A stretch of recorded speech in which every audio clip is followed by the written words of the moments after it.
Welcome to the China Influencer Marketing Podcast. Each week, we speak with top influencers, marketers, and brands who share their experiences, strategies, and tactics for influencer marketing in China. Here's your host, Lauren Hallinan. Hi, everyone. I'm back for another episode of the China Influencer Marketing Podcast. In this episode, we chat with Humphrey Ho, Managing Director of Hylink USA. Hylink is China's largest independent digital advertising agency. They've worked with a ton of huge brands, both Chinese and international, and I first heard of them because of their work with Brand USA, which is the destination marketing organization for the United States. In this interview, Humphrey shares Hylink's data-driven methodology for selecting influencers called the KAPE Index, which stands for KOL Aggregate Performance Efficiency Index. And he explains how this index can help brands choose the most relevant influencers for their campaigns. My favorite part of the interview was discussing 3 of Hylink's influencer marketing case studies. Humphrey gave a detailed explanation outlining the strategy of each campaign as well as the KOL selection process. If you're a marketing nerd like me, then you'll definitely find it interesting. Before we start, I just want to take a quick moment to thank our sponsor, Parkloo. Parkloo is China's premier influencer marketing platform. Learn more at parkloo.com. And now, on to our interview with Humphrey Ho.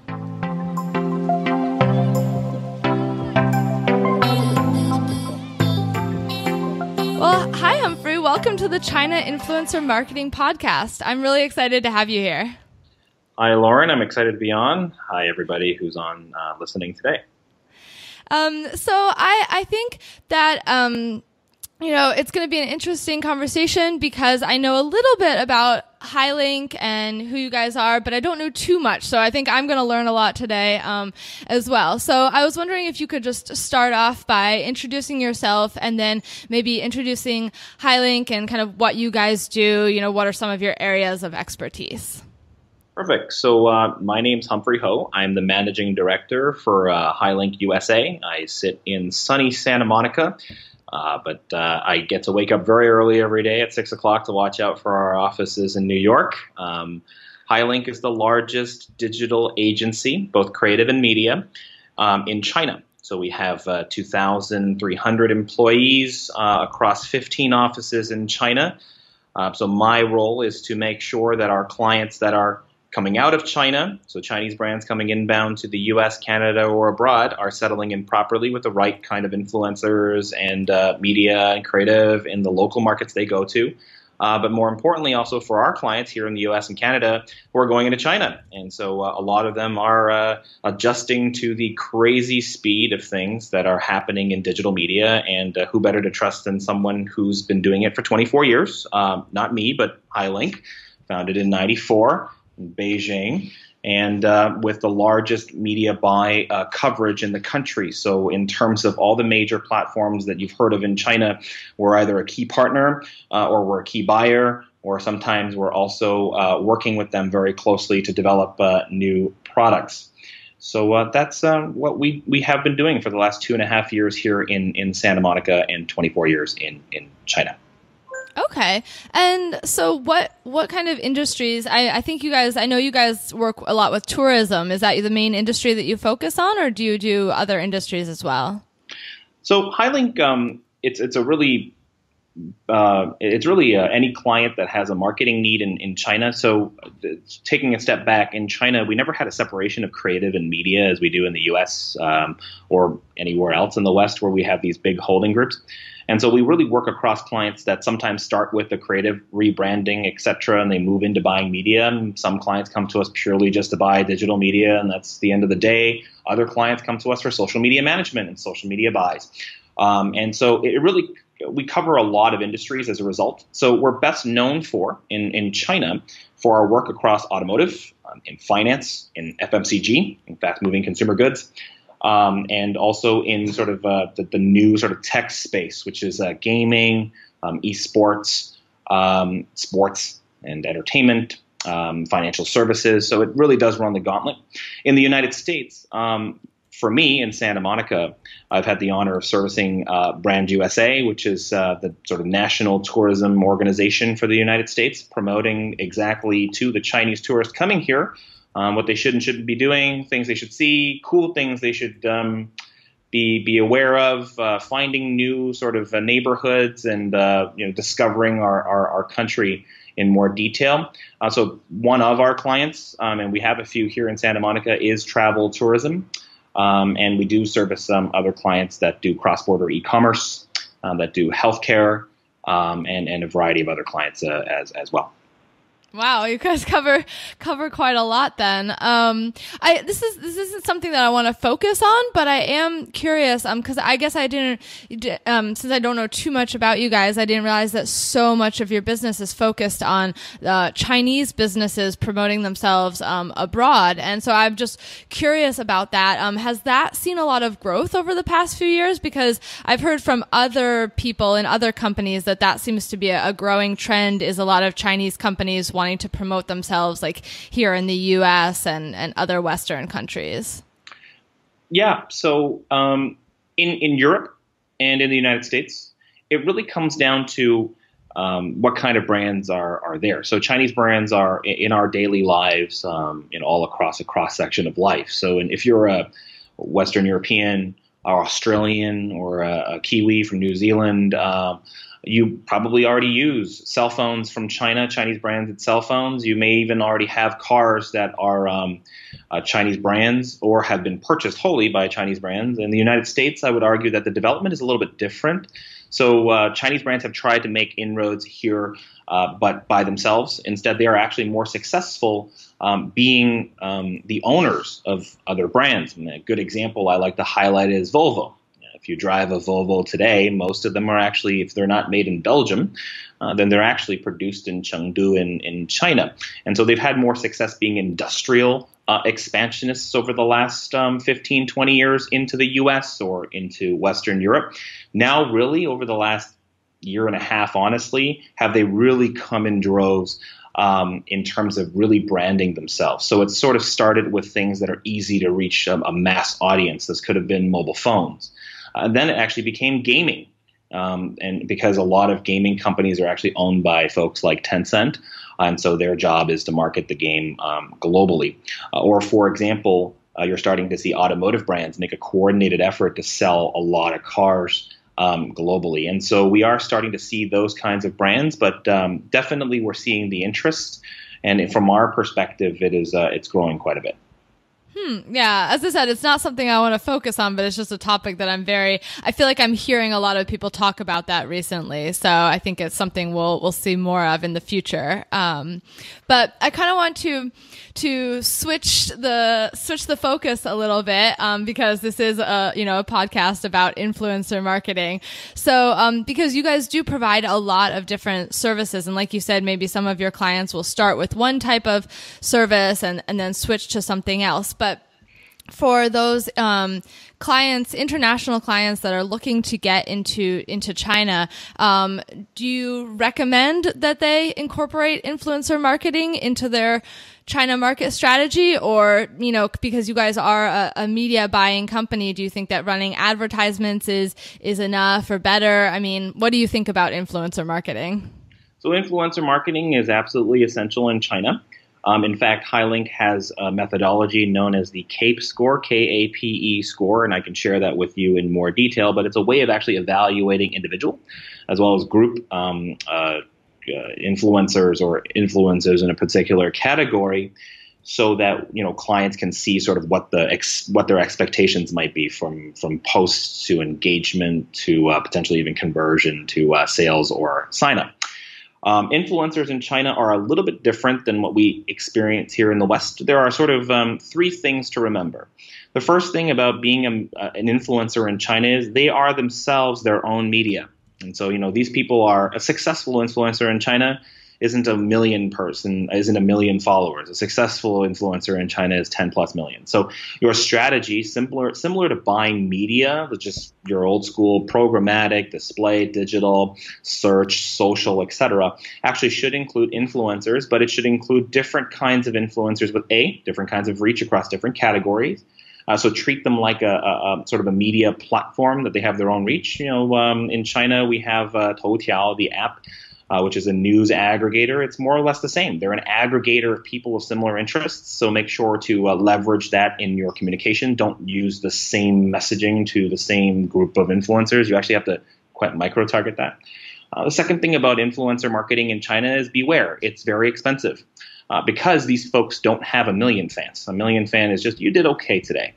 10 plus million fans does get very expensive because at the end of the day, we talk about cost per engagement. We talk sometimes about cost per sale if the influencer that carries your product or does a review for you.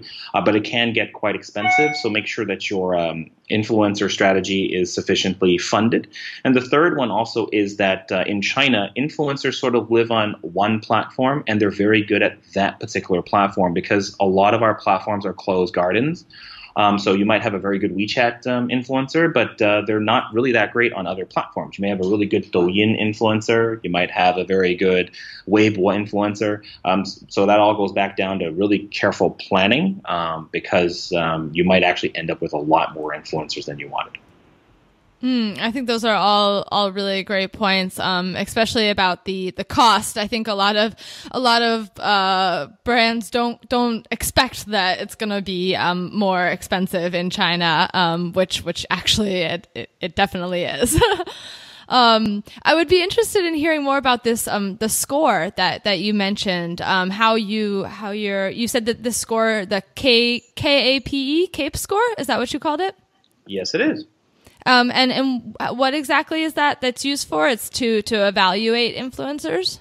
That's right. So the KAPE score is actually being used to evaluate influencers across different metrics. And so some clients have metrics like they just want to see how far their followers go or their reach or the percentage of active versus inactive fans, because some clients don't care. They care about the reach that person has. Others care about what is actually going to be the reach of just their active fans. The score also takes into effect things like the type of content that they speak about. So, given, if a client has a particular project or a particular product that uses influencers, we can evaluate, let's say, a group of influencers that they may be interested in, or that might be suggested to us and say, well, does that make sense to have all of them, some of them, be based on the content that they speak about because it involves language processing? It does take into account the language and the words and the stuff that they use inside. And then the algorithm also looks at, therefore, the cost, because we have generally, because Hylink is such a large organization in China, we've had over 10 years of engaging with sort of social media influencers. So we have a very large database. In fact, we're one of the largest by transaction social media agencies, if we were just purely a social media agency, which we are not, but we have the largest transaction amount for social media marketing. And so therefore we can actually take a look at historical pricing of that particular influencer or the group of influencers we're told to evaluate. And so the algorithm actually then can give out a score, and the score starts at 100. And then anything above 100 or below 100 is basically a weighted score that informs the client, listen, you should probably pick influencers that are higher score or lower score. And that always, it prevents clients from getting too tunnel vision, because sometimes they go, well, that influencer is super expensive. Right, that's true, but their score is very high for the purpose we want to use them for, or the relevancy is very high. And other times it could be, well, that person is actually really cheap, or we can get 5 of them for the price of 1. Well, actually, their KAPE score is probably 94 or 92. That's 2 significant bands outside of what would be below average.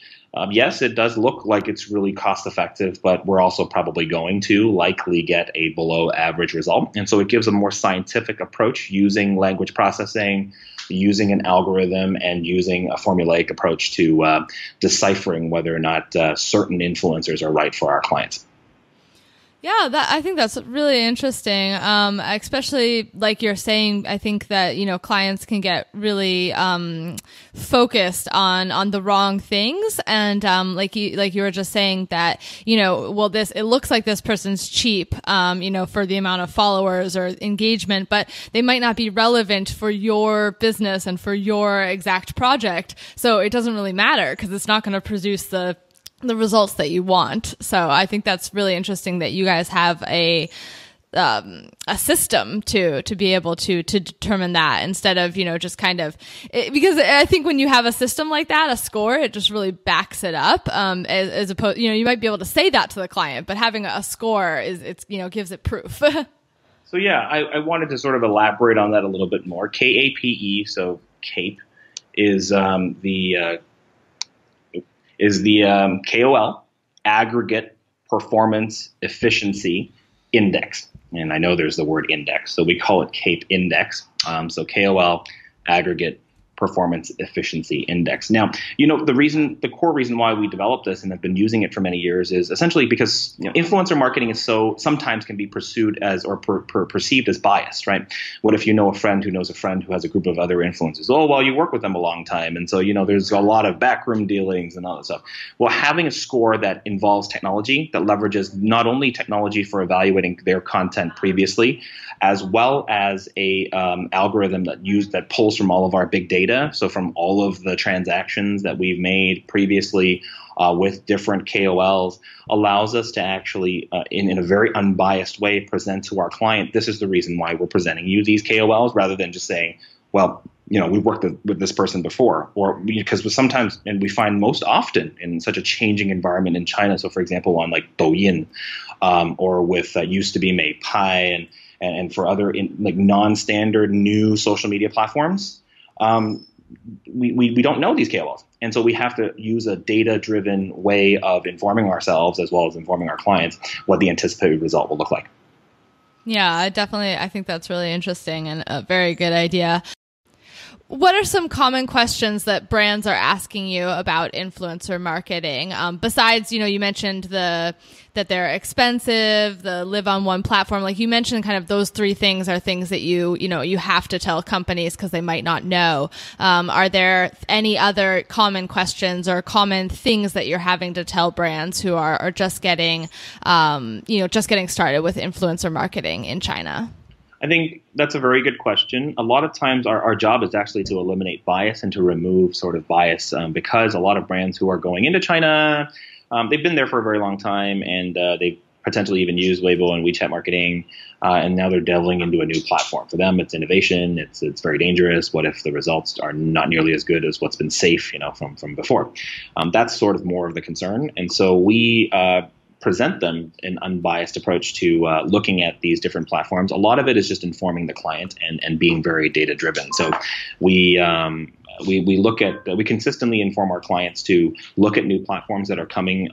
Like live streaming was a big thing a couple of years ago. Now, of course, we have Douyin as a thing that is coming of age, if you will. And so it's always keeping them apprised to spend part of their time and definitely part of their budget looking at, if you're doing an influencer buy, let's dabble in to this platform or that platform together so that, yep, you're safe. You've got the Weibo and the WeChat influencers that have done very well by you, or that we know will consistently do good results. But at the same time, you can also examine and explore new kinds of KOLs in different platforms. That's sort of their biggest concern besides cost, to be honest. And the other part of it really is, how does an influencer integrate into my strategy? So influencers, in many respects to a client, lives almost in the immediate world. There's live streaming. They do a post or they do a series of posts. They might do some cross account engagement with other accounts or your own account, so that there's a live conversation, cross promotion.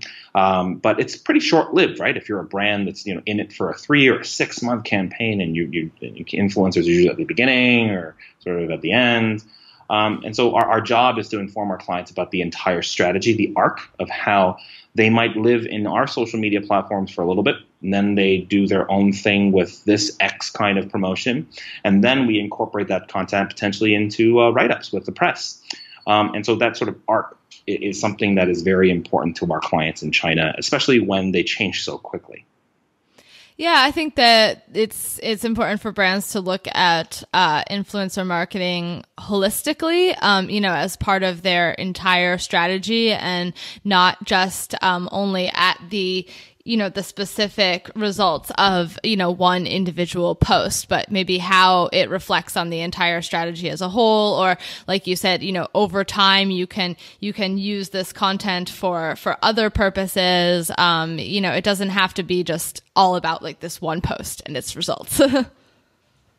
Right. That's exactly it. We teach our clients to look beyond that because, the social influencer, maybe their job or their engagement really is just a post or a series of posts or a couple of follow-ups to their fans. And that's their responsibility, to be honest. And we want to keep them there, but we want to also make sure that we're responsible to our clients by making sure that they're active and accountable for what they're posting. Got it. Before the call, you had shared with me some case studies from some tourism boards that you guys are working with here in the U.S. And I would love to just talk about those a little bit and how influencer marketing was a part of those campaigns. And you had let me see. Sorry. There is the Brand USA National Parks Adventure. Could you share a little bit about that campaign and maybe how influencers were involved with that? Sure. So there are about 3 case studies that we had shared with you in the beginning. I'll just talk about the strategy first, and then I'll get into National Parks Adventure. So we have sort of case studies actually across 3 different clients, you have 3 different clients really. And across 3 different things that they need us to accomplish, across 3 different kinds of goals. And so for National Parks Adventure, for example, the goal was twofold for KOLs. Number 1, the film had a limited launch in China, but it was a beautiful film done for IMAX. And so the point was to use KOLs both as the sharp end of the consumer PR piece to get the film talked and written about, and to be at the film launch, the IMAX launch in Beijing. But more importantly, also to drive, of course, video views, because Brand USA wants you to take a look at different parks that you could potentially have an adventure in. And it's a very key fit for the new traveler demographic in China because they are currently RVing, road tripping, definitely to a national park, if anything, for a few hours. So our use of a KOL there was specifically to have 3 things. Some KOLs actually showed up to the IMAX launch in Beijing and talked about the stars that were there and the night and the film, and sort of did, if you will, a virtual film review, because nobody did the offline film review, if you will, because it's an IMAX film. It's a documentary. It is the most successful documentary by ticket sales, as we're aware of right now. The second kind was, of course, to share the micro clips of the video. So every other film is, pretty long. National Parks Adventure was 41 minutes. I'm not sure about you, but I've definitely not sat through a 41-minute film ever without fast forwarding. So we wanted them to share different cuts of different parks that were relevant to what they talk about previously or would likely their fan base would be reading about, because we have so many national parks in the U.S. And thirdly, of course, the KOLs did make sure that people were their fans click through and watch the film in full or in part by releasing the content in phases. That's what they were doing. Okay, very interesting. And how did you choose the influencers for this? Was it were there any specific requirements? I'm just curious. Sure. So if you have the objective of go to film review, we picked influencers using KAPE score that were actually good movie buffs. These are people that write about movies, and then we cross-reference their fan base to make sure, using our big data, that these folks also had a significant fan population that was interested in travel in terms of have searched for travel previously or were served travel advertising, so they have the intent to travel to the United States or can make the trip. So that would be sort of one way we used KAPE score. These were people that would likely write good, not likely write good reviews, but would likely write a decently detailed movie review, because these are people who write up content for a living. For people who were talking, these KOLs that were pushing the film out to their fans and they didn't attend the film launch, we looked for folks, again, the client demanded, of course, people who would watch the video and likely or maybe likely to come. So we had to find people with fans that had, again, travel intent. And there's many ways that we can find that using the KAPE score. But more importantly, these were people who were Weibo influencers because of the format, right? If you're launching a cut of a national park flyover or deep dive into a particular park, cutting the documentary, it could be a few minutes long. And so Weibo was the outlet for us to host the video with the KOL and to have a few engagements with each KOL so that they would share out, for example, one video maybe or 2 or 3 sections of the documentary. So we picked people who were very video-driven and with fans that were travel intent oriented. For example, we didn't use WeChat influencers because it wasn't an effective medium to, A, drive them to potentially watch the video on Youku, but also, B, to have them stay inside their favorite influencers' account or in their in-stream to stay there and absorb the film. And so we were very successful.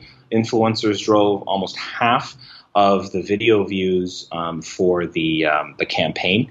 And so it really did prove to be a very successful implementation of influencers that then got people to come to the website. And we tracked that too to learn more about, well, where are these national parks and what can I do there? Yeah, thank you so much for explaining that, because I think that there are some really interesting points for people, namely that, it wasn't just like, oh, let's find some travel influencers and they can, repost the video. It's, you guys weren't focusing necessarily on whether the influencer was a travel influencer or not, but maybe, on other things, like you said, could they write a good film review? Which platform is best for video content and slightly longer video content at that, so I think that was really interesting for people to hear kind of the thought process behind that. And also I think that's impressive that the influencers drove so much of the views for that video. And you said you were also driving traffic to the website as well. That's right. So actually, KAPE score informed us that travel influencers, although we did use a couple, weren't supposed to be the main folks because, A, if we were looking for people who show up to the event and write about essentially a film, that might not be the right group. And secondly, actually, people who were doing sort of this virtual film review and sending it out to their fans. Travel influencers didn't actually quite yield. They scored very high, of course, in our language processor for content that was accurate and relevant to national parks in the U.S., but their followers weren't actually with travel intent. These are people that dream of traveling, and for the influencers that we had a budget to work with, they never really quite yielded in folks that would go to booking. And so it was very interesting. They're dreamers of coming, but they never really complete the action. And so that was an interesting insight even for us.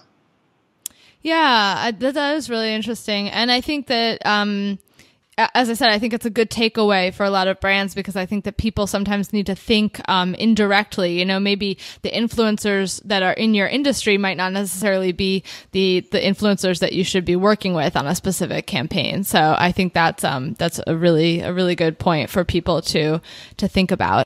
And now it's time for this week's Parkloo Influencer Marketing Insights. There are 2 main influencer marketing strategies used today. The first is campaign-based, a strategy that conceptualizes your influencer collaborations around short-term campaign. These are limited by set time periods and specific goals like promoting an event, sales, or a product launch. The second is an always-on strategy, which entails ongoing partnerships with influencers and consistent campaigning. An effective influencer marketing plan involves mixing elements of both strategies. Fundamentally, an always-on strategy means brands should engage with influencers and their audiences outside of peak campaign periods. Too many brands disappear from influencers' radar after a seasonal campaign or product launch, and then reach out after a year when they have something new to promote. Working with influencers, creating amazing content, and community building should become a core competency of any B2C consumer goods brand. And just like content marketing and community building, influencer marketing should be looked at as a long-term game. Results will increase with time and consistency. For more insights and articles from Park Lu, please visit us at chinainfluencermarketing.com/parklu. I hope you enjoy the rest of the podcast. I would love to cover the other two as well. So could we take a look at the next case study, which was the San Francisco travel case study? Sure. So unbeknownst to anybody in China, because Woodstock was far too early in even my lifetime. But it's not it's also not a cultural thing. SFTA this year decided to celebrate, or in 2017, they decided to celebrate 50 years of love. 1967 to 2017, so 50 years of love in San Francisco. And so the city hosted a lot of music events. They had a lot of retro stuff from the 60s. It was really cool. They brought out a lot of different sort of parts about how San Francisco was this hotbed of social progress, as well as sort of just experimentation with a variety of technology and all this kind of stuff.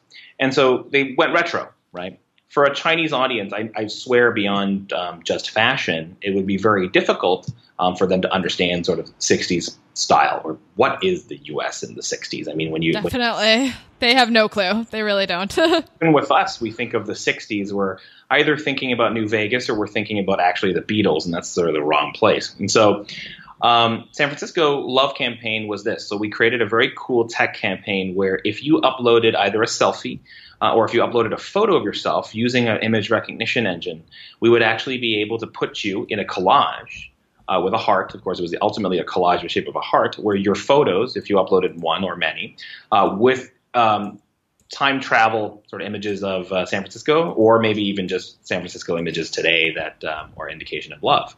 And so it was a piece of interesting technology. It ran on Weibo. It was a Weibo campaign. It was written up on WeChat, of course, but heavily Weibo. The technology, the campaign site lived on Weibo.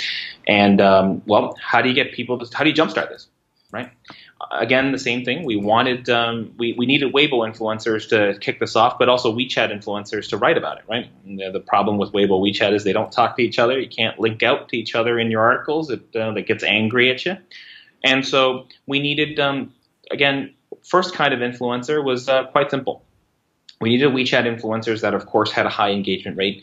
Again, people who got folks to take part in campaigns, but their fans would be having travel intent. So they would actually want to come to San Francisco. But essentially, their job was very simple. Why don't you folks take a photo of yourself and upload photos of yourself as well? And they had as simple as having a flower in their hair, or they're wearing some aviators. The best they could muster up for 60s fashion. Some just took photos of themselves naturally because they were quite photogenic. And the system would generate photos for them with the algorithm would generate photos with them with the shape of a heart and generate a collage. And from there, it sort of sparked the interest of a lot of folks who really wanted to learn about love, because the definition of love isn't just sort of straight up love between two people or love for your children, which is very, very platonic in China. It's actually love for sort of change and social progress, etc. Of course, within the confines of what we can talk about in China. In WeChat, though, we decided to go super deep. So we had to invite people that were tastemakers in China. They were talking about sort of what love was, so covering everything from Woodstock to all of the crazy stuff that happened in San Francisco in the 60s in terms of technological change, the adoption of technology, the huge movements of people. And that's really relevant to China, because if you even listen to those three things, that's what China's been going through in the last 20 years. It's just San Francisco went through it in the 60s. And then talking about that's a city that they should visit, because through all that social change and progress, you ultimately have a very large Chinese population, but also a very large, I would argue, a pretty good coexisting ethnic minority groups in what is a very small peninsula. that is San Francisco. So we used influencers to write about that kind of culture. So we just actually used tastemakers that fit inside our KAPE score. Okay. Yeah. I mean, that's really interesting because that's not what I was expecting at all. But I think that's a really indirect way to drive tourism. And I think that's an interesting way also to, like you said, tackle a topic that people are very unfamiliar with, and then relate it back to, like you said, what is going on in China today. So you said that was a mix of both Weibo and WeChat influencers for that?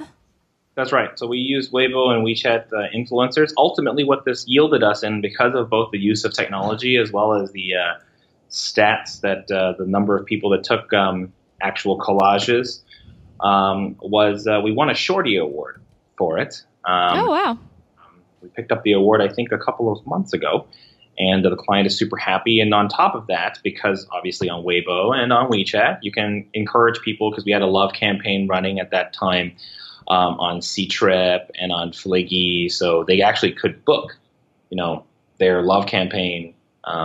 They can book their version of a love campaign, if you will, on actual travel agencies online and actually come to San Francisco. I believe also we gave a pair of tickets to participate in the campaign on United Airlines to actually come to San Francisco. But, anybody else who was thinking of coming to the U.S. was immediately sort of, their minds likely changed to go and book a vacation that included San Francisco. And we saw a ton of bookings as well during that period. Yeah, that's really interesting. That there was that correlation, that you were able to drive that. So okay, and what about the last campaign? You said there was also Brand USA, and it was the Fliggy's Day Singles campaign. Yes. So Singles Day is China's version of Cyber Monday meets Black Friday, but all online and 4 times as large. Always happens on November 11th. So the USA, for the first time, was invited by Alibaba, by Fliggy, which is their online travel agency, to participate in what they call the secret journey. What's a secret journey? Secret journey is very simple. Well, you don't really know where you're going, but if you're one of the few lucky consumers, you're actually called by Fliggy a few days before, and it says, well, pack up your stuff. You're going, meet us at the airport at this time. And so they were obviously coming to the U.S., and they came to many destinations on the West Coast and on the East Coast. This campaign was running at the same time. We incorporated that with the winners. We also embedded KOLs that did live streaming. So this is the time where we used KOLs. Through our KAPE score, recognized that not only did they have a very high engagement during the live stream and post-live stream, but they were also tastemakers in different things, because people went to, for Singles Day, we had live streamers go to Hawaii.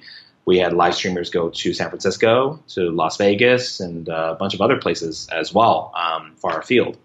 And so we needed different kinds of influencers, because they were going to cover different things in these different cities that they were ultimately traveling through while they were live streaming.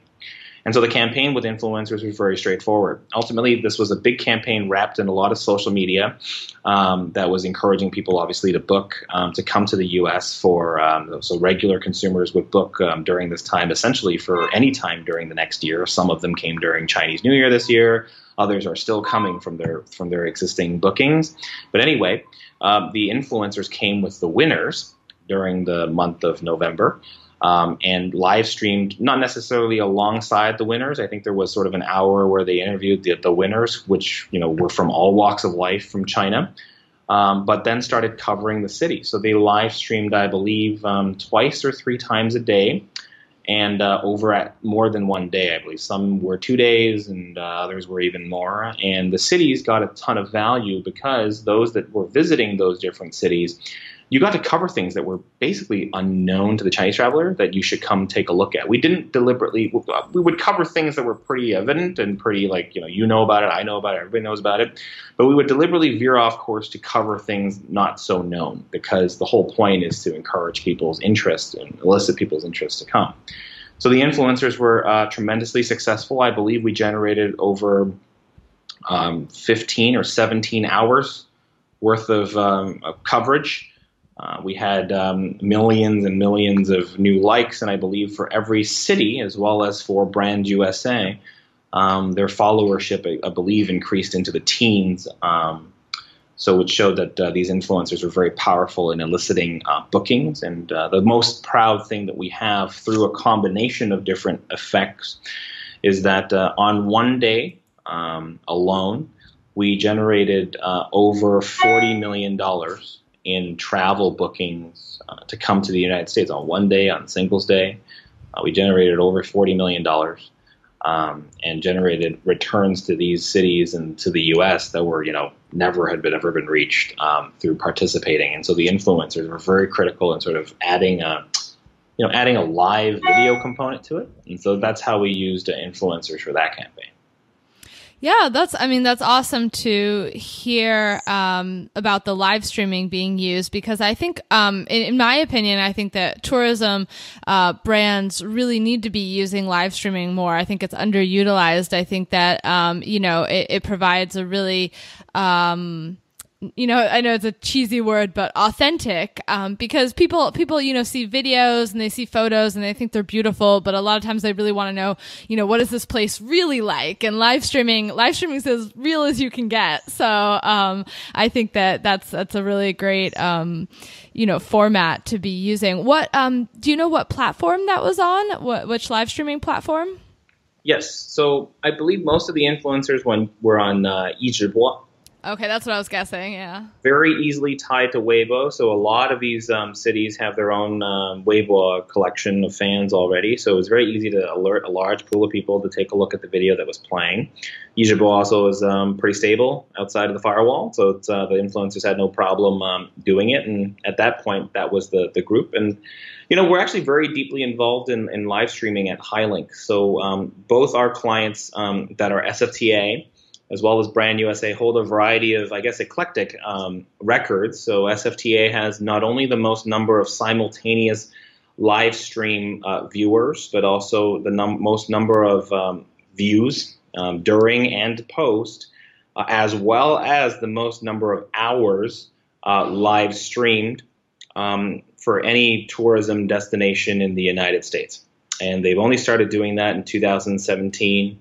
And it was a sort of a big effort because, it doesn't necessarily generate bookings, but it does indirectly attribute to an increased interest and, of course, conversion that we have to work very hard to attribute with our client. Brand USA, for their effort on Singles Day, I believe we are currently nominated for a MoMA award by the Drum magazine for, effective use of influencers. So that really goes to show that influencers do work. Yeah, and that's a really coordinated effort to be coordinate that many different live streamers in many different cities, all doing this multiple times a day. That takes a lot of effort and a lot of planning. Yes, it does. It's And you said what were some of the cities? You said like Hawaii, San Francisco. What were some of the other places that they were live streaming in? I believe some of the cities they were live streaming in was Hawaii, so I think it was Honolulu, San Francisco, San Diego, Las Vegas, and I believe even we had some folks in Michigan. Okay. With the again, back to the whole national parks outdoors thing. It's a trend not to be ignored by the Chinese traveler.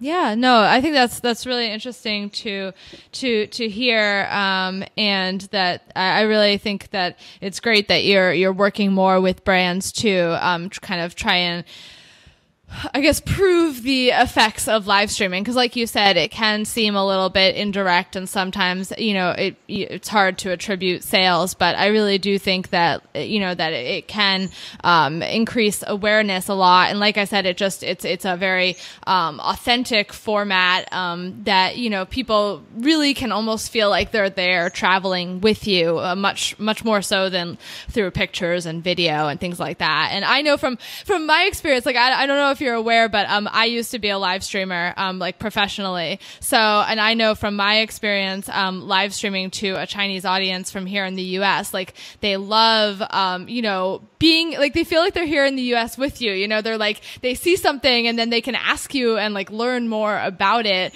right in that very moment. So they really enjoy that. Agree, absolutely. They ask the funniest things. They ask. That's true. We pass by stores that have never been covered on the internet in China, and they go, "What is this?" And we go walk inside and say, "Well, this is what this is." Or they'll literally ask us if we've live streamed all over the country, but Napa Valley, they'll quiz whoever the live streamer is on notes of the wine, and so you really have to be quick on your feet. They sort of live with you there in the moment. It really does add to the realness of what would otherwise probably just be Weibo and WeChat posts. Yeah, and I think that it's also I guess kind of going along with what you're saying is you also get very real-time feedback as far as what Chinese consumers might be interested in, because I know from my experience that sometimes I think that they're going to be really interested in seeing one thing, but actually this thing next to it, they're way more interested in learning about that, and it's kind of like, oh, I wasn't expecting that, so it's also, I think, a great way to get some feedback. Absolutely. It's real feedback. It's live feedback, folks. Love it. And it's generally pretty cost effective compared to, putting posts up on the internet and, or creating a video and then promoting it. So it's relatively cost affordable. Yeah. Well, thank you so much for sharing and going into detail on all three of those campaigns. I think that it's really interesting for people to hear how you guys went about like you said, choosing these different influencers or different platforms and everything. I think it's really interesting for people to hear the strategy behind it. I think that I want to kind of, end things there today. If people would like to, learn more about Hylink or, get in touch with you, what's the best way that they can do that? Yeah, if they'd like to get in touch with us, I'll leave you my personal email. It's Humphrey, humphrey.ho@hylinkgroup.com. Or if it's easier, you can add me on WeChat at Humphrey7261, or send us a note at hello@hylinkgroup.com. So yeah, thank you again so much for coming on. Some really, really valuable insights. I loved hearing how you guys do it. The KAPE score is really interesting. And I think people are going to really enjoy the podcast. So thank you so much. Thank you, Laura. Thank you, everybody. Hi, everyone. I hope you enjoyed that interview with Humphrey. You can find links to his contact info in the show description or in the show notes on ChinaInfluencerMarketing.com. If you liked this episode and you know somebody else who might like it too, don't forget to share. Thanks, and talk to you next week.